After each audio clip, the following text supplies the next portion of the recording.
नमस्ते दोस्तों। आज सुनिए, अर्धांगिनी बिना अधूरा हूँ। तलाक केस के नियमानुसार आप दोनों को सलाह दी जाती है कि एक बार काउंसलर से मिलकर आपसी मतभेद मिटाने की कोशिश करें। तलाक केस की सुनवाई करते हुए जज ने कहा, अगले ही मंगलवार सुषमा और अजीत दोनों काउंसलिंग सेंटर पर पहुंचे। सुषमा के साथ उनके भैया भाभी तो अजीत के साथ उसके कुछ दोस्त थे। काउंसलर ने सिर्फ सुषमा और अजीत को अंदर आने को कहा। अंदर आते ही काउंसलर ने पूछा, आप दोनों अपनी मर्जी से तलाक चाहते हैं या किसी के बहकावे में या दबाव में आकर? दोनों को चुप देखकर काउंसलर ने कहा, यहीं टेबल पर बैठकर थोड़ी देर आपस में बात कर लीजिए आप दोनों। टेबल पर बरकरार चुप्पी को तोड़ते हुए अजीत ने पूछा, कैसी हो सुषमा? ठीक हूँ, आप कैसे हो? खाना और दवा इत्यादि टाइम पर खाते हो ना? आपकी हेल्थ डाउन दिख रही है। हाँ, तुम्हारे नाराज होकर जाने के बाद जिम्मेदारी और तनाव दोनों बढ़ गया। आज भी बहुत मिस करता हूँ तुम्हें। मैं भी आपको बहुत मिस करती हूँ। पर पर क्या सुषमा? अजीत ने सुषमा के हाथों पर हाथ रखते हुए पूछा। अजीत, मैं अपने घर की सबसे छोटी बेटी हूँ। सभी ने मुझे काफी लाड प्यार दिया है। कभी किसी चीज की कमी नहीं रही मुझे। हाँ, तो फिर सुषमा? छोटे के कस्बे में रहने और सास ननद की रोका टोकी के साथ इतनी जिम्मेदारी मेरे से नहीं हो पाती। फ्री लाइफ जीना पसंद किया है मैंने हमेशा। इसमें क्या सुषमा, तुम्हारे साथ मैं हूं ना। कुछ दिन एडजस्ट कर लेती, धीरे धीरे तुम उन्हें समझाती और वह लोग तुम्हें। पर अजीत, मैंने तुमसे शादी की है, तुम्हारे साथ रहना पसंद करूंगी। ठीक है सुषमा, मैं भी तुम्हें अपने साथ रखना चाहता हूँ। और रही बात छोटे के कस्बे में रहने की, तो वहाँ तुम्हें रहना ही कितने दिन था। मेरे छुट्टियों के दिन में मेरे साथ या फिर कभी कभार किसी जरूरत पर कुछ दिन या माह मेरे बिना बाकी समय मेरे साथ रहना था तुम्हें। फिर भी अजीत, फिर भी क्या? तुम्हारे मन में कोई बात थी तो मुझसे कहती। नाराज होकर तुम्हारा मायके चले आना कितना सही है सुषमा? मैंने आपको कॉल किया था बताने के लिए, लेकिन आप ना मुझे समझ पाए ना मेरी इच्छाओं को। सुषमा, उस दिन मैं मीटिंग में था। कॉन्फ्रेंस रूम में होने के बावजूद मैंने तुमसे बात की। सोचा शाम को घर पहुंच शांति से दोबारा बात करूंगा तुमसे। शाम को कई बार तुम्हें फोन किया पर लगा नहीं। माँ से पूछा तब पता चला तुम भैया के साथ मायके चली आई। कई बार मैंने तुमसे बात करने की कोशिश की। तुम्हारे भैया भाभी को भी फोन किया था मैंने। तब जाकर पता चला तुम मुझसे बात नहीं करना चाहती। अपनी बात आगे कहते हुए अजीत ने कहा, तुम्हें मनाकर वापस ले आने के लिए मैंने अगले महीने सहारनपुर आने का भी प्लान किया था, लेकिन उसके पहले नोटिस मिल गया मुझे तलाक का।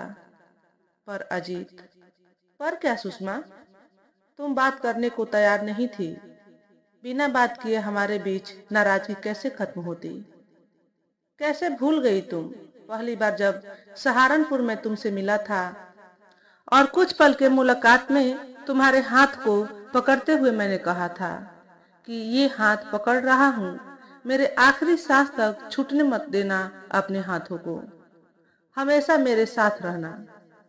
आज उसके कुछ ही महीने में हमारा रिश्ता टूटने के कगार पर आ गया। मैं भी आपको छोड़ना नहीं चाहती हूँ, पर शादी के बाद मुझे बहुत सी चीजें पसंद नहीं आई, जैसे तुम्हारे बिना कस्बों की लाइफ इत्यादि। जो चीजें पसंद नहीं आई उस पर हम दोनों बात करते तो उसका कोई न कोई हल जरूर निकल आता। रिश्ते बरकरार रखने के लिए कुछ तुम कहती कुछ मैं, हम दोनों समझते एक दूसरे को। आखिर मेरे विश्वास पर तुम अपना घर परिवार छोड़ यहाँ आई थी। जो समस्याएं थी उस पर बात करते हम दोनों। बड़े बुजुर्गों ने भी कहा है कि बड़ी से बड़ी समस्या का समाधान आपसी संवाद से निकल आता है। बातचीत बंद होने के कारण आज हमारे रिश्ते खत्म होने के कगार पर आ गए। दुखी स्वर में अजीत ने अपनी बात खत्म की। मैंने आपसे शादी की है, आपके साथ रहने के लिए। आपके मम्मी पापा चाहे तो हमारे साथ आकर रह सकते हैं चंडीगढ़ में।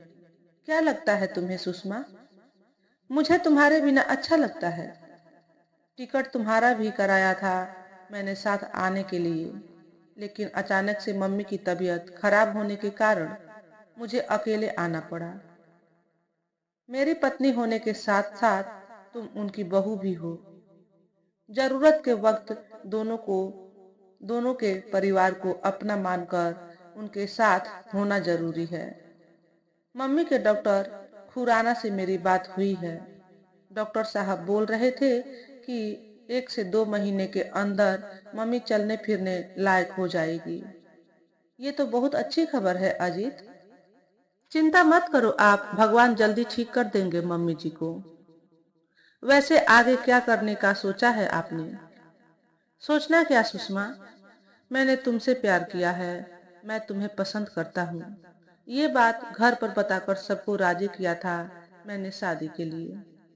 बस दुख इतना है कि ये रिश्ता मैं बचा नहीं पाया। अजीत ने अपनी बात को विराम देते हुए कहा।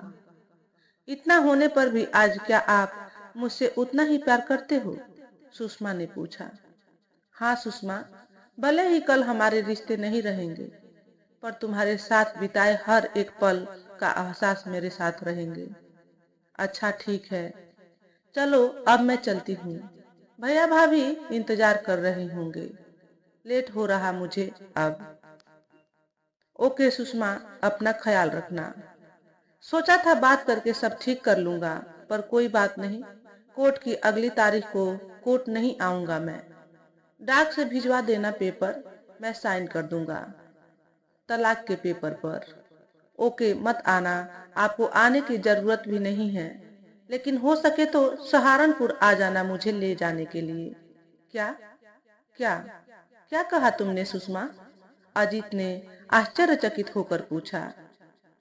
वही जो आपने सुना। मैं भी आपके फोन को नजरअंदाज न करती तो ये मसला आपसी सहमति से कब का सुलझ गया होता। रिश्ते बचाने के लिए मैंने भी समय नहीं दिया और लोगों के बहकावे और रोका टोकी में आकर रिश्ता तोड़ने का सोच लिया। वही सुषमा, ब्याह कर तुम्हें मैं लाया हूँ। तुम्हें खुश रखने की जिम्मेदारी मेरी है, लेकिन उन जिम्मेदारियों के साथ हमें इस जीवन के सफर में अनेक जिम्मेदारियों का रोल अदा करना होता है और इसमें हमें एक दूसरे का पूरक बनना होगा। वादा करो आगे फिर कभी जीवन के इस सफर में लड़खड़ाई तो मुझे अकेला छोड़कर वापस नहीं जाओगी, बल्कि एक आवाज देकर मेरा हाथ थामकर साथ चलोगी। ठीक है बाबा, वादा करती हूँ। अब मैं कभी नाराज होकर नहीं जाऊंगी। तुम भी अब थोड़ा सा स्माइल दे दो, सुषमा ने कहा। इतने में अजीत सुषमा को गले लगाते हुए बोल पड़ा। पगली, अब कभी छोड़ के मत जाना। तुम मेरी अर्धांगिनी हो और तुम्हारे बिना अधूरा हूं मैं। आई लव यू सोना बाबू। तो दोस्तों, आज के वीडियो में बस इतना ही। अगर आपको हमारे द्वारा बताई गई कहानी थोड़ी सी भी अच्छी लगी हो तो वीडियो को लाइक और शेयर करें। चैनल पर पहली बार आए हो तो चैनल को सब्सक्राइब करके बेल नोटिफिकेशन को ऑल पर सेट कर लें, ताकि आपको ऐसे ही अच्छे अच्छे वीडियो देखने को मिले। हमेशा खुश रहें, हमेशा स्वस्थ रहें। वीडियो देखने के लिए आपका बहुत बहुत धन्यवाद।